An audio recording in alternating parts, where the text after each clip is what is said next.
So, good evening, students. First of all, in this sprint, I would like to make a little clarity about one calculation that I had made in the previous sprint. It is this: suppose you have an element A, and this decays into B by some alpha decay, and this decays into C by beta decay. So these are two parallel decays happening of the element A. These are two parallel decays happening.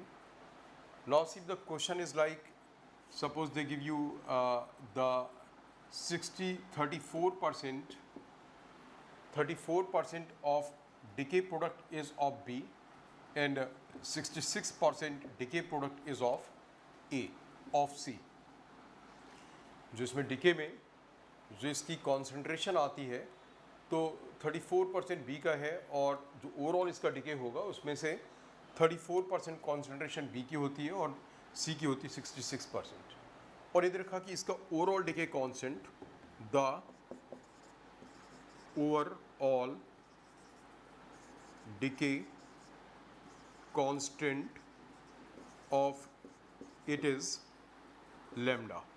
इसका जो overall decay constant lambda 1 है, suppose इसका decay constant lambda 1 और इसका decay constant lambda 2 है। इस process के through decay का डिके कांस्टेंट लैम्डा 1 और इसके थ्रू क्या है, लैम्डा 2 है। So see this thing I had told you that lambda equals to lambda 1 plus lambda 2, this all right.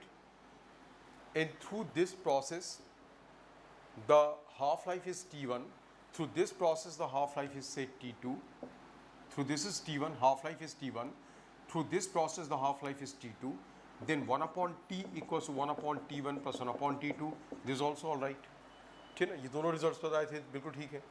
जहाँ पे परसेंटेज वाली चीज़ को रिलेट करना था ना कि जिससे कि इसका कितना होगा इसका कितना होगा, उस चीज़ को मैं ऐसे बता रहा हूँ आपको कि अगर मान लो क्वेश्चन ये है, क्योंकि जब मैंने क्वेश्चन भी दिया था ना, I was not having the question also. So now see, आप देखो इसमें ऐसे है जैसे आपको इसका डिके कांस्टेंट दे दिया गया, इसका डिके कांस्टेंट लैम्डा है, राइट। इसका डिके कांस्टेंट क्या है, लैम्डा है। और ये लैम्डा 1 और लैम्डा 1 T1 या लैम्डा 2 T2 ये नहीं नोन है, बल्कि और ये नोन है, इसकी परसेंटेज ईल्ड 34% है और इसकी परसेंटेज ईल्ड 66% है। So what is the value of lambda 1 and what is the value of lambda 2, ये आपको कैलकुलेट करना है। सो अब देखो आप कैलकुलेट कैसे करोगे, दिस अ वे। जैसे इसका जो ओवरऑल डिके हुआ वो हुआ ए नॉट, रेट ऑफ डिके क्या हुआ, ए नॉट इंटू लैम्डा। लैम्डा यहाँ पे इसका वाला है जो ओवरऑल वाला है, ये इसका क्या हुआ, ये हुआ इसका, रिकॉर्डिंग तो कर दीजिए। A naught into lambda is the overall rate of decay of it, है ना। Number of atoms into decay constant is what, the rate of decay. और ये जो इसका रेट ऑफ डिके है उसका 34%, दैट इज 30/100, वो क्या है, इट इज़ कि अगर केवल डिके कांस्टेंट ये होता ए नॉट इंटू लैम्डा 1, अगर डिके रेट केवल इसके थ्रू होता तो डिके रेट क्या होता, ए नॉट इंटू लैम्डा 1 होता। अगर केवल डिके इस पाथ के थ्रू होता तो इस पाथ के थ्रू जो डिके रेट है वो ओवरऑल का, ये तो ओवरऑल हुआ, ये उसका 34% है। Similarly A naught into lambda into what 66/100 is what, it is the A naught into lambda 2। तो आपको इससे लैम्डा 1 और लैम्डा 2 की वैल्यू पता लग जाएगी। आपको इसके थ्रू परसेंटेज ऑफ ईल्ड के through you get to know the value of what lambda 1 and lambda 2, is that clear. अब किसी टाइम पे इसकी पॉपुलेशन निकालनी है बी की और पॉपुलेशन ऑफ सी, तो बस सीधे N B is equal to what, A naught into e to power minus lambda 1 into T, and population of C will be what, A naught into e to power minus lambda 2 into T. That means what कि जब आपने इसकी population निकाली और इसकी population निकाली तो अब आपको परसेंटेज वाला फैक्टर दोबारा से लगाने की जरूरत नहीं है कि इतना परसेंट होगा उतने परसेंट होगा। आपने जब लैम्डा 1 कैलकुलेट किया तो ऑलरेडी कैसे कैलकुलेट किया, इसकी परसेंटेज के अकॉर्डिंगली किया। दैट मीन्स वॉट कि अगर एग्जामिनर ने दो पैरेलल पाथ में डिके दे रखा है और डायरेक्टली लैम्डा 1 की वैल्यू गिवन है, लैम्डा 1 की वैल्यू और इसका इनिशियल नंबर नोन है, सो आपसे पूछा कि इसके इस वाले में इसकी पॉपुलेशन क्या होगी टी टाइम के बाद, आप सीधे कर सकते हैं a naught into e to power lambda 1 into t, इसकी पॉपुलेशन आ गई और वो इसकी पॉपुलेशन आ गई। Is that clear? अब जब आप इस पॉपुलेशन को देखोगे इस टाइम पे, तो पॉपुलेशन इसका जो ओवरऑल डिके हुआ है एन का, इसकी जो इनिशियल नंबर था इसका एन नॉट था, तो इसका जो ओवरऑल डिके हुआ होगा वो डिके इसमें और इसमें हुआ होगा। एंड यूल फाइंड किसी भी मूवमेंट पे जब आप कैलकुलेट करोगे तो इसका जो नंबर होगा, किसका नंबर, एन बी का नंबर, एन बी का जो नंबर होगा इसका, ये जो नंबर हुआ, क्योंकि इसका ये जो नंबर होता कि इसका इतना डिके होता, इसकी जो पॉपुलेशन होती, आप मेरी बात सुनोगे, इसकी जो पॉपुलेशन होगी टी टाइम पे, वो पॉपुलेशन अगर एक एलिमेंट का नंबर एन नॉट है तो टी टाइम पे इसकी पॉपुलेशन एन क्या होगी, N naught into e to power lambda T, इसकी पॉपुलेशन इतनी होती। Is that clear? तो यहाँ पे थोड़ा सा गलत क्या हुआ कि ये हो गया, it is what, N B will be equal to N naught minus N naught e to power lambda one T, और इसका क्या होगा, N naught minus N naught e to power lambda two T. मैं बताता हूँ, अगर केवल इसका डिके लैम्डा वन के थ्रू हो रहा होता तो इसका नंबर कितना बचता टी टाइम के बाद, N naught e to power lambda one, N will be equal to what, N naught e to power lambda one into T. अब आप समझ गए, N equals what, N naught e to power lambda one into T, इसका इतना number बचता in case decay केवल इसके through होता। आप समझ गए ना, अगर डिके केवल इसके थ्रू होता तो इसका नंबर कितना बचता, N, N naught e to power lambda one into T, इतना नंबर इसका बचा होता। तो अब जो इसका इसके नंबर ऑफ एटम्स डिके हुए इस लैम्डा वन के थ्रू, कितने डिके हुए, N naught minus this much, और जितने इसके एटम्स डिके हुए इस पाथ के थ्रू, वही बी की पॉपुलेशन होगी। आई होप कि अब आप समझ गए होंगे, ठीक है ना। मतलब इसका डिके अगर लैम्डा वन के थ्रू केवल होता और ये वाला पाथ नहीं होता तो इसकी पॉपुलेशन क्या होती टी टाइम के बाद, N equal to N naught e to power lambda one into T, इतनी पॉपुलेशन इसकी होती एन, और पहले कितनी थी एन नॉट, तो टी टाइम पे पॉपुलेशन इसकी कितनी होगी, टी टाइम पे इसकी पॉपुलेशन होगी N naught minus N naught e to power lambda one T. Is that कि टी टाइम पे जो इसकी पॉपुलेशन होगी, मतलब व्हाट की इसकी पॉपुलेशन टी टाइम पे इतनी होती और इनिशियली इसकी कितनी थी, एन नॉट, तो जो इसकी पॉपुलेशन कम हो गई, कम कितनी हो गई, N naught minus N naught e to power lambda one T, और इसकी जितनी पॉपुलेशन कम हो गई वही तो बी का नंबर होगा। ऐसे ही आप इस वाले के थ्रू करते, इसके थ्रू जो डिके होता इसका वो इतना होता N naught e to power lambda two T, इसकी इतनी पॉपुलेशन बचती अगर केवल डिके इसके थ्रू होता, बट इनिशियल नंबर इतना था तो डिके कितना हो गया, इतना, जो डिके हो गया वही सी का नंबर होगा। Is that clear? और यहाँ पे अब इस कैलकुलेशन में परसेंटेज की लगाने की जरूरत नहीं, द रीज़न बीइंग कि जब लैम्डा वन और लैम्डा टू कैलकुलेट किया गया होगा तो लैम्डा वन और लैम्डा टू की कैलकुलेशन में परसेंटेज का ध्यान रखा गया होगा इस तरीके से। So now that point I hope that must have got absolutely clear, और ये कैलकुलेशन बिल्कुल ठीक से आपको समझ में आ गया होगा। अब मैं बस जल्दी से थोड़ा सा इसमें और बताना चाहूँगा कुछ इंपॉर्टेंट चीज़ों के बारे में, जो ये लास्ट स्प्रिंट है, जैसे इसमें जो थोड़ा सा कैलकुलेशन है, थोड़ा सा एक जस्ट थोड़ा सा मैं बताना चाहूँगा फोटो इलेक्ट्रिक इफेक्ट में। फोटो इलेक्ट्रिक इफेक्ट में आप देखेंगे सबसे पहले जो हम इक्वेशन लिखते हैं कि H C by H nu equals to W plus K E max, तो आपको इस पर ध्यान देना, दिस व्हाट के ई मैक्स, मतलब जब आप फोटो इलेक्ट्रिक सरफेस पे, जो फोटो सेंसिटिव सरफेस है, जब उस पर रेडिएशंस डालते हैं तो जो इलेक्ट्रॉन्स बाहर आते हैं, जरूरी नहीं कि बिल्कुल जो इलेक्ट्रॉन्स बाहर आए वो सी बैंड के सबसे ऊपर वाले इलेक्ट्रॉन्स हों, उसके अंदर वाले इलेक्ट्रॉन्स भी आएंगे, बट ये इक्वेशन किसके लिए है, ये इक्वेशन उनके लिए है जो सी, जिनके बाहर आने के लिए minimum amount of energy required होगी। मेरा मतलब फोटो इलेक्ट्रिक इफेक्ट में जो इलेक्ट्रॉन्स बाहर आते हैं वो इलेक्ट्रॉन्स कहाँ से आते हैं, सी बैंड से। जैसे वी बैंड है उस मेटल का, जैसा वी बैंड, और ये सी बैंड है, ये उसका सी बैंड है।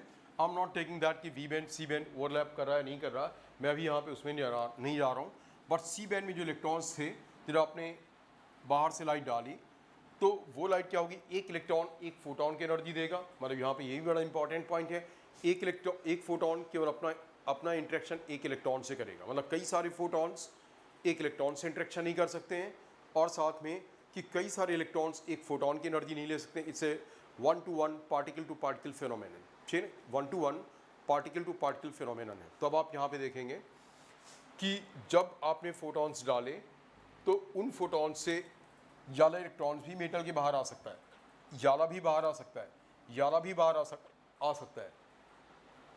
बट अगर आप, ये इक्वेशन किसके लिए है, जो फोटोन, जो इलेक्ट्रॉन सी बैंड में सबसे ऊपर होगा, जिससे आने के लिए सबसे कम एनर्जी की रिक्वायरमेंट होती है, और उस मिनिमम अमाउंट ऑफ एनर्जी का आप नाम क्या बोलते हैं, you call that work function, उसे क्या बोलते हैं, वर्क फंक्शन। तो ये सारे इलेक्ट्रॉन्स के लिए नहीं है, इट इज़ के मैक्स, दैट मीन्स कि फोटो इलेक्ट्रिक इफेक्ट में जो डिफरेंट इलेक्ट्रॉन्स बाहर आएंगे उनकी काइनेटिक एनर्जी क्या होगी, less than equal to K max but greater than equal to what, zero. हो सकता है कि जो इलेक्ट्रॉन सी बैंड का बाहर आ रहा हो फोटॉन्स के डालने से, वो सी बैंड के इतने नीचे से बाहर आ रहा कि जो एनर्जी आपने दी फोटॉन्स के थ्रू, उस एनर्जी के थ्रू किसी तरीके से वो सरफेस के बाहर आ गया, बट वहाँ पे उसके पास कोई एनर्जी ही नहीं है, बट वहाँ पे क्या हुआ, उसके पास कोई एनर्जी ही नहीं है। Is that clear? वो बाहर तो आ गया but it came without any energy, so that means की एनर्जी जीरो भी हो सकती है। सो ये ध्यान रखना है कि जो के मैक्स है ये इक्वेशन आइंस्टाइन इक्वेशन केवल उन इलेक्ट्रॉन्स के वैलिड जिसके लिए के मैक्स है। अब आपको मैं जल्दी से इस वाली इक्वेशन पे एक चीज़ बता दूं कि कई बार एग्जामिनर्स क्या करते हैं कि वो जो वैल्यू है इसकी एच की, वो लोग एच की वैल्यू, मतलब जो यहाँ पे वर्क फंक्शन की वैल्यू है, वर्क फंक्शन की वैल्यू वो लोग इलेक्ट्रॉन वोल्ट में दे देते हैं। अब आप उसे वर्क फंक्शन की वैल्यू को अब आप कन्वर्ट किस में करते हो, पहले इलेक्ट्रॉन वोल्ट से जूल्स में। इस दैट, जैसे याली एनर्जी फ्रीक्वेंसी न्यू की डालोगे ये जूल्स में आएगा, ये जूल्स में आएगा ना, और यहाँ पे ये मानो कि इलेक्ट्रॉन वोल्ट में दे रखी है तो आपने इसे भी जूल्स में कन्वर्ट करा, क्योंकि एच के लिए आपने 6.6 इंटू 10⁻34 जूल सेकेंडली।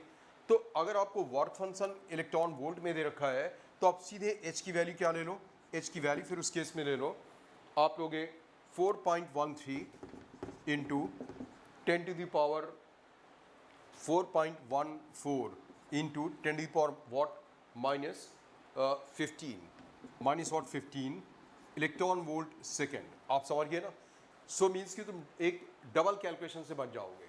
जैसे ये एनर्जी आपको देख रखी है किसमें, इलेक्ट्रॉन वोल्ट में, अब आप इसे भी जूल में लो, ठीक है, और बाद में हो सकता है फिर रिजल्ट वापस से कहीं पे कि मैक्स के बारे में क्या हो कि वो आपको निकालना है किसमें, इलेक्ट्रॉन वोल्ट में ही निकालना है। जैसे ये आपको दे रखा है इलेक्ट्रॉन वोल्ट में और ये आपको इलेक्ट्रॉन वोल्ट में निकालना, और फ्रीक्वेंसी दे रखी है एच की वैल्यू अगर आपको याद है जूल वाले सिस्टम में, तो आप जब ये एनर्जी निकालोगे जूल में तो आप पहले इस वाले को जूल में कन्वर्ट करोगे, फिर के मैक्स जूल में आया, फिर जो के मैक्स जूल में आएगा उसे आप किसमें कन्वर्ट करोगे, इलेक्ट्रॉन वोल्ट में। तो बेटर क्या है, आप एच की वैल्यू अगर ये डालोगे तो जो ये एनर्जी आएगी सीधे किसमें आ जाएगी, इलेक्ट्रॉन वोल्ट में। अब आप कहोगे डब्ल्यू इलेक्ट्रॉन वोल्ट में है, ठीक है ना, तो ये एनर्जी किसमें आ गई, सीधे इलेक्ट्रॉन वोल्ट में आ गई। और इवन अगर आपको कन्वर्ट करना हो बाद में जैसे कि जूल में चाहिए हो तो सीधे फिर इलेक्ट्रॉन वोल्ट को जूल में कन्वर्ट कर दो। दूसरी चीज़ इस इक्वेशन के बारे में कि इस पे बेस्ड दो ग्राफ्स पूछते हैं जो बड़े इंपॉर्टेंट होते हैं। वो ग्राफ क्या है, वो ग्राफ है कि अगर आप इस इक्वेशन को इस फॉर्म में लिखते हो कि K max is equal to H nu minus W, so graph कुछ ऐसे आया, यहाँ पे के मैक्स ड्रॉ किया गया है, दिस नॉट फॉर के मैक्स, दैट मीन्स कि एक फ्रीक्वेंसी है, दिस अ फ्रीक्वेंसी न्यू, तो ये फ्रीक्वेंसी न्यू नॉट है, जिस फ्रीक्वेंसी को आप बोलते हैं थ्रेशोल्ड फ्रीक्वेंसी, जिस फ्रीक्वेंसी के लिए के मैक्स क्या है, जीरो है, मतलब आपने जब इतनी मिनिमम फ्रीक्वेंसी दी तो के मैक्स जीरो है। अगर आप इससे कम फ्रीक्वेंसी देते तो काइनेटिक एनर्जी के मैक्स क्या होता, नेगेटिव होता, which is not possible, that means कि इलेक्ट्रॉन्स का इमिशन होगा ही नहीं। Is that clear? तो इस ग्राफ में ध्यान क्या देना है कि ये जो थीटा है tan theta equals what, there is a measurement of H. कई बार क्वेश्चन में पूछ लेते हैं कि आपको एच कैलकुलेट करना है, याद की ही वैल्यू नहीं करना, तो आप इसके ग्राफ का स्लोप दे रखा होगा और ये वैल्यू क्या होगी, इट विल बी डब्ल्यू, ये वैल्यू क्या होगी, W. Is that clear? So this point is clear. या फिर इस इक्वेशन को वो लोग इस फॉर्म में कई बार लिखते हैं कि जो इक्वेशन है याला, यू सी याला जो इक्वेशन है they write it like that कि एच न्यू, ये जो के मैक्स है H nu is equal to W plus E we S, stopping potential के फॉर्म में। तो आप न्यूमेरिकल वाले क्वेश्चंस में ध्यान देना, अगर आपने स्टॉपिंग पोटेंशियल नेगेटिव होता है, अगर आपने इसे नेगेटिव लिया तो इसे नेगेटिव लेना, अगर आपने इसका मैग्नीट्यूड ही रखा है, जैसे बोलोगे minus of 5 volts stopping potential, आप इसका 5 डालते हो तो इलेक्ट्रॉन का भी चार्ज में फिर साइन नहीं डालोगे, 5 ही डालोगे, और अगर आप इसे नेगेटिव साइन के साथ लेते हो तो इसे भी नेगेटिव साइन के साथ लेना। So this becomes e we s is equal to H nu minus W, so we s equals what h by e nu minus डब्ल्यू बाई ई। अब कोई ग्राफ इसके लिए भी होता है कि you see the graph is between what, it is between the Vs stopping potential and this what, it is a frequency new. तो यहाँ पे जो ग्राफ आएगा वो भी ग्राफ स्ट्रेट लाइन। अब इस ग्राफ का स्लोप टेन थीटा क्या होगा, tan theta will be equal to h by e. मतलब जब यहाँ पे आप स्लोप कैलकुलेट करोगे और उन्होंने एच की वैल्यू बोली है, so you don't get the directly value of h, you get the value of what, h over e, उससे टेन थीटा आएगा। Is that clear? और यहाँ पे भी ये फ्रीक्वेंसी थ्रेशोल्ड फ्रीक्वेंसी होगी, और जो यहाँ पे ये इंटरसेप्ट आएगा, it will not be W, it will be what, W by E होगा। ये क्या होगा, डब्ल्यू बाई ई। और ये वी एस का मैग्नीट्यूड प्लॉट किया गया, मतलब V S, I told you stopping potential is a negative potential, but ये क्या प्लॉट किया गया है, ये प्लॉट किया गया है मैग्नीट्यूड ऑफ स्टॉपिंग पोटेंशियल। ठीक है ना। अच्छा, एक और बड़ा इंपॉर्टेंट ग्राफ जो कि बहुत रिपीटेडली आई हैव सीन की जिसका क्वेश्चन आता है, इट इज़ दिस कि फोटोइलेक्ट्रिक इफेक्ट में जो करंट आई के लिए ग्राफ होता है, दिस करंट आई, जो फोटोइलेक्ट्रिक करंट आई है, और ये वोल्टेज वी, जो हम प्लेट पे वोल्टेज अप्लाई करते हैं, it is a voltage V. तो ग्राफ कम्स लाइक दिस, सी ये ग्राफ ऐसे है, this for what, I one and frequency new one. मतलब जो लाइट की फ्रीक्वेंसी आपने न्यू वन ली और इंटेंसिटी क्या ली है, आई वन। लाइट की फ्रीक्वेंसी न्यू वन ली और इंटेंसिटी आपने क्या ली, आई वन ली है। Is that clear? ठीक है। तो अब अगर आपने मानो कि फ्रीक्वेंसी चेंज कर दी, फ्रीक्वेंसी इंक्रीज कर दी और इंटेंसिटी सेम रखी, तो ग्राफ ऐसे आएगा। जीरो ग्राफ ये किसके लिए हुआ, this is for intensity I one same और frequency nu two, where nu two is what, nu two is greater than, जहाँ पे न्यू टू न्यू वन से बड़ा है। मतलब आपने क्या किया कि जो फ्रीक्वेंसी थी, ये वी एस वन था पहले, और ये वी एस टू आ गया, ये वी एस टू आ गया, सो स्टॉपिंग पोटेंशियल निगेटिव है।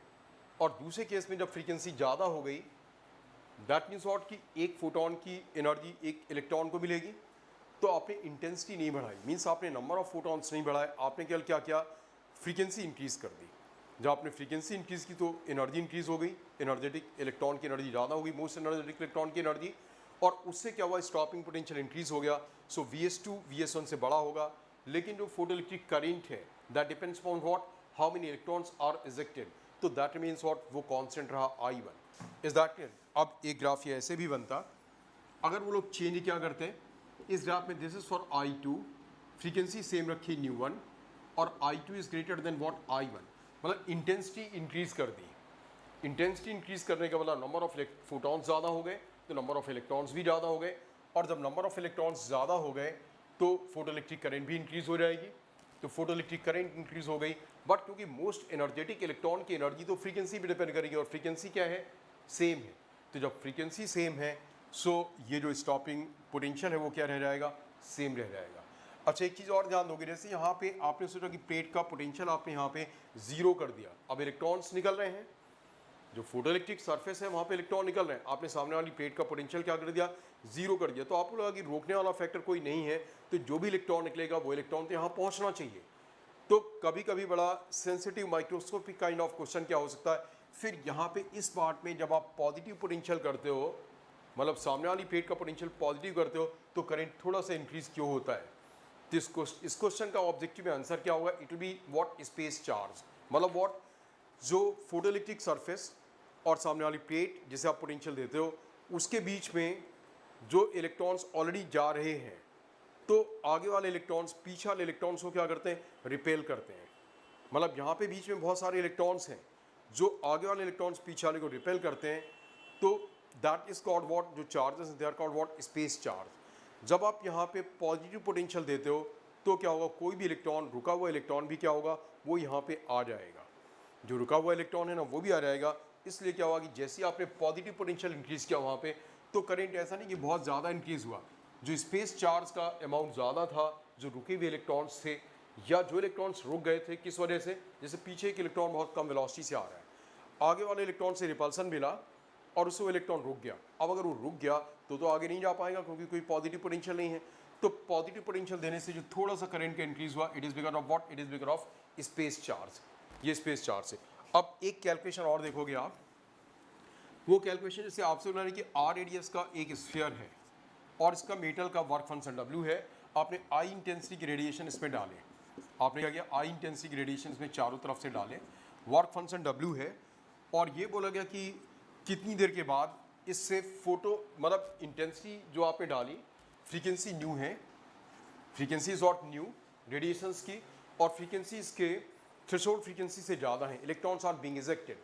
अब बोलेगा कि अपने आप से कुछ देर के बाद इलेक्ट्रॉन्स का इमिशन बंद हो जाएगा, मतलब इलेक्ट्रॉन्स कुछ देर तक निकलेंगे और फिर इलेक्ट्रॉन्स का इमिशन क्या होगा, बंद हो जाएगा। अब इलेक्ट्रॉन्स का इमिशन बंद क्यों हो जाएगा कि H nu is equal to W plus what into V S. हम फोटोइलेक्ट्रिक इफेक्ट एक्सपेरिमेंट में क्या करते थे, हम सामने एक लगाते क्या थे, सामने हम निगेटिव पोटेंशियल अप्लाई करते थे इलेक्ट्रॉन्स को यहाँ पे रोकने के लिए। दोनों एक ही बात है, अगर सामने निगेटिव पोटेंशियल ना अप्लाई किया जाए बल्कि इलेक्ट्रॉन जिस ओर जा रहे हैं उसके पीछे पॉजिटिव पोटेंशियल आ जाए। फोटोइलेक्ट्रिक इफेक्ट के एक्सपेरिमेंट में क्या होता था, जो इलेक्ट्रॉन्स यहाँ से गए वो इलेक्ट्रॉन्स वापस से इसके पास आ जाते थे, सर्किट कंप्लीट होता था, तो उस प्लेट का फोटोइलेक्ट्रिक सरफेस का पोटेंशियल कभी भी पॉजिटिव नहीं हो पाता था और उस जाने वाले इलेक्ट्रॉन्स को, इजेक्ट होने वाले इलेक्ट्रॉन्स को रोकता नहीं था। अब यहाँ पे क्या हुआ, because no circuit is completed, तो जो इलेक्ट्रॉन्स यहाँ से बाहर निकलेंगे उससे इसका पोटेंशियल पॉजिटिव हो जाएगा, तो वो इलेक्ट्रॉन्स को क्या करेगा, रोकेगा, अपनी ओर अट्रैक्ट करेगा। सो बात एक ही है, सामने नेगेटिव पोटेंशियल लगा करके इलेक्ट्रॉन्स को रोकना या यहाँ पे पॉजिटिव पोटेंशियल लगा करके इलेक्ट्रॉन्स के इरेक्शन को रोकना, एक ही बात है। तो जो वहाँ पे Vs होता था वो यहाँ पे इसका पॉजिटिव पोटेंशियल होगा। अब आप देखो, आप कितनी एनर्जी डाल रहे हैं, I, तो कितनी एनर्जी पूरे सरफेस में पर सेकेंड, 4πr², ठीक से देखना कैलकुलेशन, इतनी एनर्जी आपने पर सेकेंड डाली, I is the intensity falling पर सेकेंड ऑन यूनिट एरिया, से पूरी इतनी एनर्जी आप डाल रहे हैं। आप क्योंकि टोटल इतनी एनर्जी डाल रहे हैं, इतनी एनर्जी में कितने नंबर ऑफ फोटॉन्स हैं, h न्यू, तो इतने ही इलेक्ट्रॉन्स निकलेंगे। तो टी टाइम में कितने इलेक्ट्रॉन्स निकलेंगे, इंटू टी, तो टी टाइम में कितना चार्ज निकलेगा, इंटू 1.6 इंटू 10⁻19, इतने कूलम्स चार्ज निकलेगा टी टाइम में। सो अब जब इतना चार्ज निकला तो इसका पॉजिटिव पोटेंशियल कितना आ जाएगा, इसका पॉजिटिव पोटेंशियल V आ जाएगा 1/4πε0 into charge Q upon radius R, इतना इसका पॉजिटिव पोटेंशियल आ जाएगा। आप क्या करेंगे, इसमें E इलेक्ट्रॉनिक चार्ज की न्यूमेरिकल वैल्यू डालो, फ्रीक्वेंसी न्यू की वैल्यू डालो, W की वैल्यू डालो, H की वैल्यू डालो और Vs यहाँ से कैलकुलेट कर लो। Vs का न्यूमेरिकल वैल्यू मतलब इलेक्ट्रॉन का आपने केवल चार्ज का मैग्नीट्यूड डाला है, Vs की जो पॉजिटिव वैल्यू है, मतलब ये भी निगेटिव तो ये भी निगेटिव, इसे पॉजिटिव रखा है, इसे पॉजिटिव, इसकी वैल्यू कैलकुलेट कर लो और वो वैल्यू यहाँ पे डाल दो। उससे क्या होगा, टाइम t आ जाएगा, जितने टाइम के बाद फोटो इलेक्ट्रिक इमिशन क्या होगा, रुक जाएगा। बस एक और इसमें बड़ा इंपॉर्टेंट टाइप का क्वेश्चन जो बनता है, आप वो भी देख लो, क्योंकि ये क्वेश्चन भी कई बार एक बिल्कुल रिपीटेड काइंड ऑफ क्वेश्चन है। जैसे आपके पास एक बल्ब है पावर P का और ये न्यू फ्रीक्वेंसी के रेडिएशंस को एमिट करा रहा है, न्यू फ्रीक्वेंसी के रेडिएशंस को ये बल्ब एमिट करा रहा है, तो पहली चीज़ की नंबर ऑफ फोटॉन्स एमिटिंग पर second, number of photons emitted per second equals what, number of photons emitted per second equals to how much, P upon h new. एक सेकंड में इतने फोटोन, इतनी पावर निकल रही है यानी इतनी एनर्जी निकल रही है, तो इतने फोटॉन्स पर सेकंड क्या हो रहे हैं, इससे बाहर आ रहे हैं। अब बोलो कि number of photons present at a distance r from the, ये एक पॉइंट सोर्स है, r distance to number of photons passing through, number of photons passing through the unit area at a distance r from the source से कितने photons unit area में cross कर रहे होंगे यहाँ से r डिस्टेंस दूर, तो जो फोटॉन्स निकलेंगे the travelling with the speed of light, तो लगातार इस सरफेस को क्रॉस करेंगे, तो एक सेकंड में कितने फोटॉन्स क्रॉस करेंगे, इतने P/h न्यू, और कितने एरिया से इतने फोटॉन्स क्रॉस कर रहे हैं, 4πr² से। सो यूनिट एरिया से कितने फोटॉन्स क्रॉस करेंगे, इतने फोटॉन्स, ये याला नंबर आ गया, P/h nu into 4πr², there is the number of photons passing through the unit area of cross section, unit area in 1 second from this surface which is at a distance r from it. अब अगर आपसे मानो बोला जाए कि number of photons present in unit volume at r distance दूर unit volume में कितने फोटॉन्स प्रेजेंट होंगे।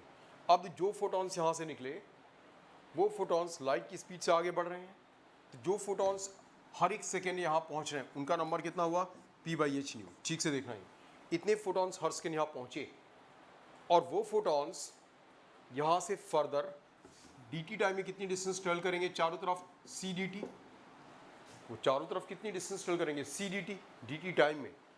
तो dt टाइम में पहली चीज़ कि इस सरफेस से जो फोटॉन्स क्रॉस करके आगे जाएंगे उनका नंबर हुआ p upon H new into dt। इतने फोटॉन्स क्रॉस करके आगे गए dt सेकेंड्स में और उन्होंने वॉल्यूम कितना ऑक्यूपाई किया 4 pi r square c dt, इतना वॉल्यूम ऑक्यूपाई किया। तो इतने फोटॉन्स क्रॉस करके आगे गए dt सेकेंड्स में और उन्होंने इतना वॉल्यूम ऑक्यूपाई किया। सो दिस बिकम्स व्हाट, जो आपसे नंबर पूछा गया है ये नंबर आ गया। dt से dt कैंसिल हो गया। सो p upon H new upon 4 pi r square into c, this the number of photons in the unit volume. Is that clear? अब मान लो कि आपसे एक क्वेश्चन एटलीस्ट एक बार तो पूछा ही जा चुका है, but that's a very important question जैसे बोला जाए, बिकॉज जो लाइट निकल रही है दे आर इलेक्ट्रोमैग्नेटिक वेव्स, उन्होंने बोला आपने, तो उस लाइट में क्या होगा, amplitude of electric field vector होगा। उन्होंने आपसे पूछा कि यहाँ से 8 से दूर इलेक्ट्रिक फील्ड वेक्टर का एम्पलीट्यूड क्या होगा, ठीक है ना, इलेक्ट्रिक फील्ड वेक्टर का एम्पलीट्यूड क्या होगा। आप ये देखो 8 से दूर जो एनर्जी यहाँ से क्रॉस करेगी एक सेकेंड में कितनी क्रॉस करेगी, p। वो एनर्जी तो लगातार ट्रेवल करेगी ना, जो निकलेगी वो लगातार आगे जाती रहेगी। तो यहाँ पे जो एनर्जी क्रॉस हुई पूरे एरिया से चारों तरफ स्फेरिकल सरफेस से एक सेकेंड में कितनी क्रॉस हुई, p। तो dt सेकेंड्स में कितनी एनर्जी क्रॉस होगी, p dt। और ये एनर्जी कितने वॉल्यूम में होगी, 4 pi r square into c dt में। इतने वॉल्यूम में इतनी energy. So this what, this the energy of the unit volume. और इलेक्ट्रिक फील्ड के फॉर्मूले से आपको पता है कि energy of the unit volume is what, half epsilon naught into E square. dt से dt कैंसिल होगा। So p upon 4 pi r square is equal to what, half epsilon naught into E square. So E is the intensity of the electric field intensity, ये calculate करोगे। This is one of the very important thing. Now see one more thing, that is कि आप देखेंगे वो ये है कि अगर आप कहीं पे आई इंटेंसिटी का रेडिएशन डाल रहे हैं और ये एक सरफेस है, उस सरफेस से रेडिएशन पूरे के पूरे रिफ्लेक्ट होकर के आते हैं, तो इस सरफेस पे जो प्रेशर P होगा, pressure because of what, because photons carry the momentum. तो जब वो टकराए और वापस आए 100% रिफ्लेक्शन हो गया, तो मोमेंटम क्या हुआ, पूरा रिफ्लेक्ट हो गया, यानी कि rate of change of momentum is what, force. तो यहाँ पे जो प्रेशर लगेगा, this is what pressure. Pressure इससे जो जनरेट होगा that is what, it is 2I upon C। इतना प्रेशर जनरेट हुआ जब 100% रिफ्लेक्शन होगा। और अगर रिफ्लेक्शन नहीं होता, एब्जॉर्प्शन हो रहा था। अगर रिफ्लेक्शन ना होकर के क्या होता, फोटॉन्स गए, टकराए और एब्जॉर्ब हो गए, सो क्या होता, I/C। अब अगर फोर्स पूछा जाए तो आप फोर्स के लिए क्या करोगे, दैट इज प्रेशर जो आपने कैलकुलेट किया इंटू जिस एरिया में ये रेडिएशंस फॉल कर रहे हैं, आप उस एरिया से मल्टीप्लाई कर दो, अकॉर्डिंगली क्या आ जाएगा, प्रेशर आ जाएगा। हाँ, अब इस चीज़ पे देना, वो थोड़ा सा कैलकुलेशन आपका बढ़ा दें टू चेक कि आपको रटा हुआ है, कर सकते हो, या तुम थोड़े से एनालिटिकली भी कर सकते हो। वो लोग बोलते हैं कि जो रेडिएशंस गए वो टकराए और वापस लौटने वाले रेडिएशंस में केवल क्या था, जो वापस रेडिएशंस लौटे, मान लो 50% रेडिएशंस वापस लौटे, तो जो रेडिएशंस गए टकराए और 50% रेडिएशंस ही वापस आए। सो अब आप देखो क्या होगा, जो जैसे यहाँ पे 2I ओवर C हुआ था ना, अब कितना प्रेशर जनरेट होगा, that be what, I over C plus I/2 over C। समझ गए ना, इस तरीके से आप कैलकुलेशन कर लोगे, this will be the pressure. मतलब व्हाट, जो रेडिएशंस गए, out of that only 50% radiations are, only 50% radiations rebound. तो जो प्रेशर जनरेट होगा I/C केवल जाके टकराने से। अब जो रिबाउंड होकर के वापस आए उस वाले में कितना होगा, I/2 into C, this is the pressure generated and according the force can be calculated.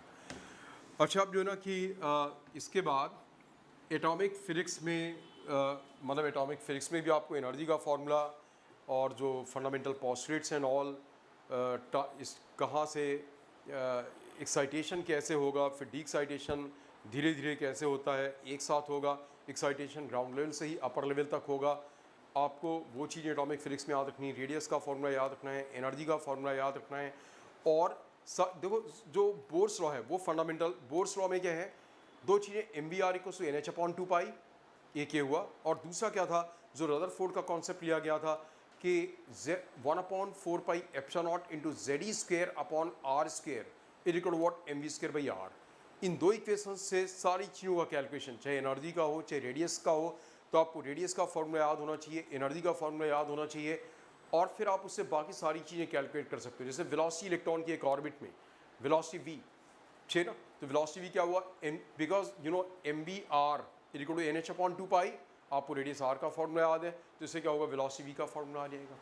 Time period t 2πr/v, तो आपको r का याद है, v का आपने यहाँ से निकाला, आप उसके v की वैल्यू डाल दो तो क्या होगा, टाइम पीरियड t आ रहेगा, उसका रेसिप्रोकल क्या, फ्रीक्वेंसी आ गया। फ्रीक्वेंसी से फिर इक्विवेलेंट करंट निकालना, charge of the electron into frequency, that is what equivalent current. Current से दो कैलकुलेशंस और होते हैं, वो पूछते हैं कितना मैग्नेटिक मूवमेंट होगा, जिसे आप बोर मैग्नेट्रॉन भी बोलते हैं। तो आपने जब करंट आई निकाल लिया, so you know that magnetic movement will be what I into πr²। और अगर आपको मैग्नेटिक फील्ड निकालनी सेंटर पे, सो μ0/2 इंटू I/r, उससे आप सेंटर पे मैग्नेटिक फील्ड भी निकाल सकते हो। साथ में आपको Lyman Paschen Brackett Pfund series वाला और जो रिडबर्ग कांस्टेंट वाला इक्वेशन है, वो आपको रिडबर्ग कांस्टेंट वाला इक्वेशन वो याद रखना है। Is that clear? बस केवल मुझे आई टेक 5 मिनट्स मोर, उस 5 मिनट में मैं ये बता रहा हूँ आपको कि जो एक्सरेज से रिलेटेड क्वेश्चंस कई बार आते हैं। एक्सरेज में देखो एक इक्वेशन क्या है कि जब आप सेटअप में इलेक्ट्रॉन्स को जब आप हाई स्पीड से बम्बार्ड करते हो और वो इलेक्ट्रॉन्स एक हार्ड मेटल पे टकराते हैं, तो उससे जो एक्स रेज बाहर आते हैं, उसमें जो एक्स रेज की मिनिमम वेवलेंथ है, ये ग्राफ बड़ा इंपॉर्टेंट है, जिस the intensity energy versus what it is the lambda, the graph comes like this. ये ग्राफ ऐसे आता है। सो आपको एक तो जो कंटिन्यूस ग्राफ है, ये कंटिन्यूस एक्स रेज हैं, ये कंटिन्यूस एक्स रेज हैं, और ये कौन सी एक्स रेज हैं, they are characteristics X rays. मान लो ये के अल्फा है, दिस व्हाट दिस द, ये के बीटा, और this what it is the के अल्फा, राइट, दिस द के बीटा एंड दिस व्हाट के अल्फा। मतलब आपको ध्यान क्या रखना है कि के बीटा की क्या होगा कि के बीटा में एनर्जी ज़्यादा होगी, दैट मीन्स कि उसकी वेवलेंथ क्या होगी, वेवलेंथ कम होगी। That is all right.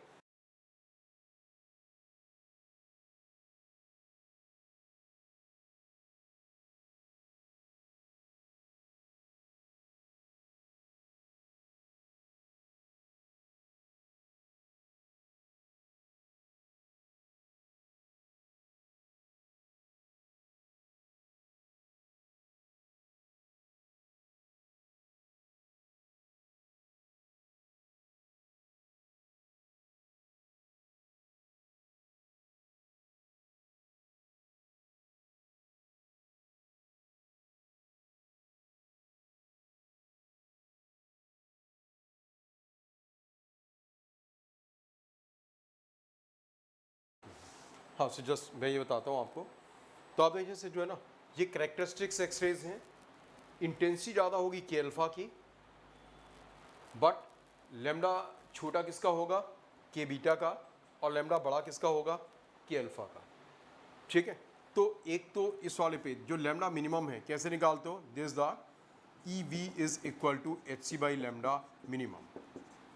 Is that clear? मतलब जो कूलिस ट्यूब जिस एक्सपेरिमेंट से ये चीज़ होती है, उसमें अगर कूलिस ट्यूब में वोल्टेज वी अप्लाइड किया गया है, तो E into V will be equal to what, H C by lambda. यहाँ से जो आएगा वो लेमडा मिनिमम होगा। सो एक्सरे के कूलिस ट्यूब में लेमडा मिनिमम से लेकर के ऑलमोस्ट इनफाइनाइट तक की क्या होंगी, सारी वेवलेंथ्स होंगी एक्सरेज की। बट एक्सरेज बोलते उन्हीं को है जिसकी वेवलेंथ 1 एंगस्ट्रॉम से 100 एंगस्ट्रॉम तक होती है। That is only called what, that is called the X rays, उन्हें हम एक्सरेज बोलते हैं। अब यहाँ पे आपको दूसरा जो इक्वेशन है, मोजली इक्वेशन, वो देखो कैरेक्टरिस्टिक्स एक्सरे के लिए है कि square root of frequency nu equals to A into Z minus B. Frequency nu equals what, a into z minus b gives the equation for the characteristics x-ray। आप समझ गए ना, ये characteristics x-ray के लिए इक्वेशन है। a की value क्या होगी, याद रखोगे, square root of R C into 1/n1 square minus 1/n2 square. और b की वैल्यू, मैं अल्फ़ा बीटा का नाम ही जल्दी से बता दूं, अल्फ़ा के बीटा, के अल्फ़ा के बीटा, ये सब नाम कैसे होते हैं।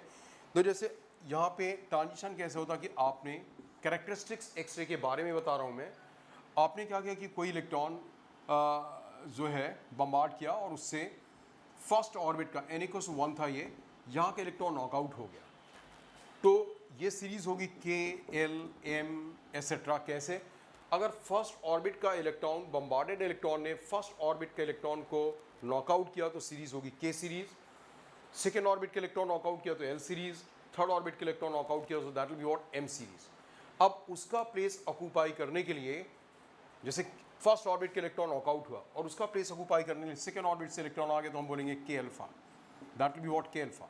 और अगर फर्स्ट ऑर्बिट का इलेक्ट्रॉन नॉकआउट किया गया, उसका प्लेस ऑक्यूपाई करने के लिए नेक्स्ट ऑर्बिट से इलेक्ट्रॉन आया, सो दैट इज व्हाट के बीटा।